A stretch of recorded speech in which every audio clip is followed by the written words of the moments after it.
position to see it come to pass. Understand, my beloved brothers and sisters, that when you face overwhelming situations, the first thing that you have to do is you have to establish who God is in your life. Overwhelming situations are not the time for you to be a vacillating believer, but that is the time for you to be cemented and concrete in your convictions and in your faith and knowledge of who God is in your life. Y'all looking at me strange. I told y'all before, I pastor a young church, an urban church. The majority of the people in my church is from off the street. So since they from off the street, every now and then I got to give them a ghetto illustration. Y'all looking at me strange. So let me give y'all one of my ghetto illustrations.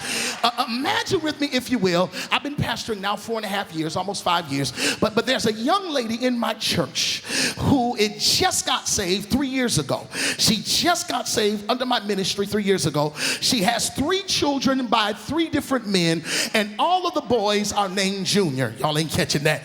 Here what we have is we have this young lady just got saved, and Junior needs some clothes. For 3 straight years, every time Junior needed something, every time Junior needed something, and every time Junior needed something, God met her at the point of her need. Every time Junior needed some sneakers, God gave it to her. When Junior needed some jeans, God gave it to her. When Junior needed to get some medicine, God met her at the point of her need.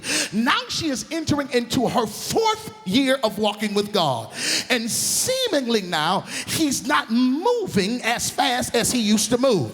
And the reason why God isn't moving like he did in the first 3 years is because he wants to see if she has matured or not. Y'all ain't gonna catch me here now. Now Junior needs some sneakers, Junior needs some pants, and Junior needs some sneakers as well. Now God's not coming through like he used to come through. Now she begins to vacillate in her thought process. Now she says, I could pick up the phone and call Junior and Junior's daddy, drop it like it's hot 4 or 5 times, and get my light bill, gas bill, water bill, all the clothes for the kids, get everything taken care of by doing something that is outside of the will of God. Now the question becomes, does she revert back to her fleshly nature, or does she stand firm on her convictions and know that if God made a way for 3 years, he can make a way? I can't get no help here. You got to establish.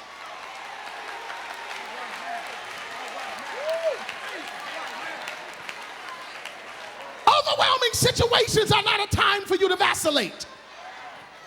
They're the time for you to establish who God is. The second thing that he did in this prayer is he literally reminded him of what he did for the descendants of Abram. Every now and then you got to throw up in God's face his track record. Every now and then you got to tell God, there was a time when I was sick. I didn't think I was going to get well. You healed me back then. I'm sick again, God. If you did it for me back then, you're obligated to do it one more time. God, there was a time when I was broke and didn't know how I was going to pay my bills. You stepped in right in the nick of time. If you did it for me back then, I'm back in between blessings. You got to do it for me one more. Every now and then you got to remind God of what he did in your past. But can I tell you why you're reminding him? You're not reminding him because he's forgotten, but you're reminding him because he want to make sure you ain't forgotten.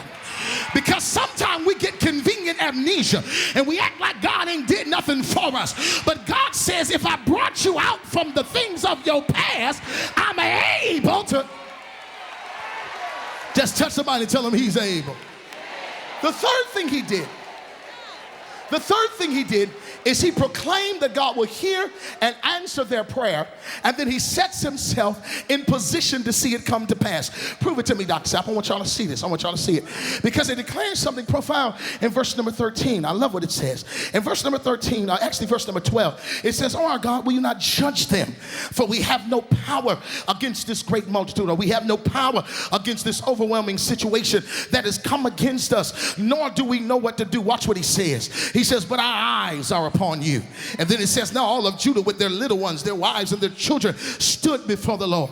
In other words, he says, our eyes are upon you. He says, in the middle of overwhelming situations, you got to learn how to remain focused. Okay, I can't get no help here. See, the trick that the